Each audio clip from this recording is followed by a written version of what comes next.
Joining us now on the phone for his take on these new developments in the Clinton email scandals, Republican Representative Louis Gohmert. Sir, thank you so much for joining us. Certainly. What are your thoughts on the events of the day? Well, I'm not really surprised when you look at the allegations of corruptions aimed at the FBI for their conclusion and the complete refusal to get into the massive amount of evidence that continues to accumulate, showing that not only was there evidence of crimes being committed, but also there was plenty of evidence of intent. And so if you put yourself in Comey's position and you see all of the people who started investigating Comey, you see the massive allegations of unjust enrichment to family members since he's been in charge of the FBI. You see the deputy director, and the links now today, it comes out that actually Hillary raised the $500,000 that was given to the deputy director's wife. So it's every day it's something else. The only way to stop that was for the FBI to come out and say, we're reopening the investigation. That way, you guys have covered the FBI enough. You know that when they have an ongoing investigation, what do they always say? We cannot comment about an ongoing investigation. But sir, this gets them to the election not having to comment. Let me jump in for a second. How much of an impact do you think that this has on the election? Because like you said, it has been nonstop. I mean, we've been seeing the emails come through Wiki. We've known about this investigation. I mean, in a lot of ways, this is just the latest chapter. And a lot of Democrats are trying to say, this is who, I mean, it's kind of, there's nothing new here. And a lot of people have already made up their mind, and it's not going to have a big impact. That's what Democrats are saying. What do you think?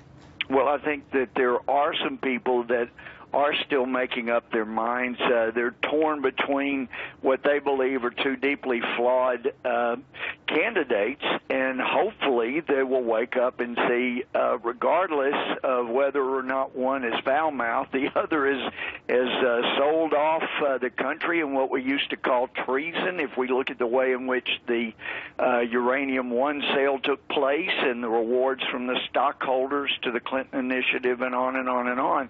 So I hope it will make a difference, because listen, if it doesn't make a difference, if this kind of thing doesn't make a difference, then the United States is hopelessly lost as the republic that Franklin hoped we would keep.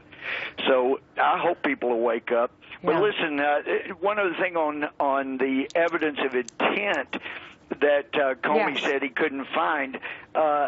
I hate it when smart people show such signs of ignorance, but law school teaches the federal doctrine, and I think it's in most every state, the doctrine called spoliation. That is a doctrine that allows the judge, in appropriate cases where evidence has been in the possession of one of the parties and has been lost or destroyed in that party's possession, the judge can instruct the jury that the fact that it was destroyed while it was in this party's hands can be considered by the jury as evidence of intent. It's called the doctrine of spoliation.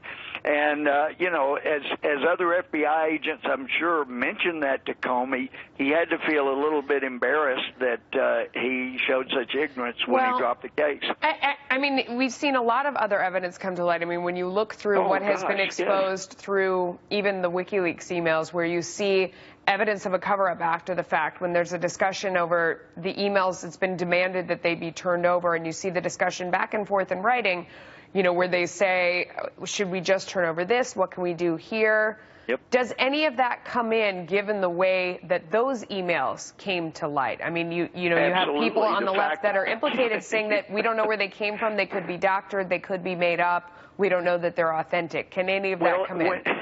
Yes, and I think the fact that the people who could look at those and look at their own email history and confirm that it is or it is not an email that we have sent, the fact that they're saying, well, we're not confirming, we're not able to actually confirm, tells you that it must be legitimate, because when someone has the ability to confirm or deny for certain that Yeah. it is or is not their email, and they say we can't confirm, then what they're saying is we don't want to confirm, but we could tell you if it was not ours. But they run into problems with committing crimes themselves if they say to anyone in law enforcement, that is not my email, when it actually is. So you're not going to see a lot of these people saying, I can absolutely assure you it's not my email, unless it's really not. Okay.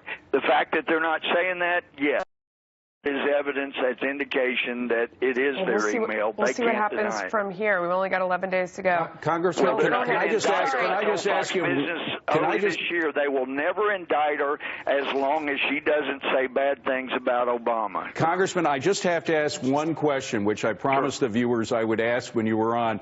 If she is elected, through all this, if she is still elected president, she has the power to pardon herself. If that happens, would Congress move to impeach? I certainly would, yes. That's it. Thank you very much, Congressman Louis Gohmert. Have a good weekend, Congressman.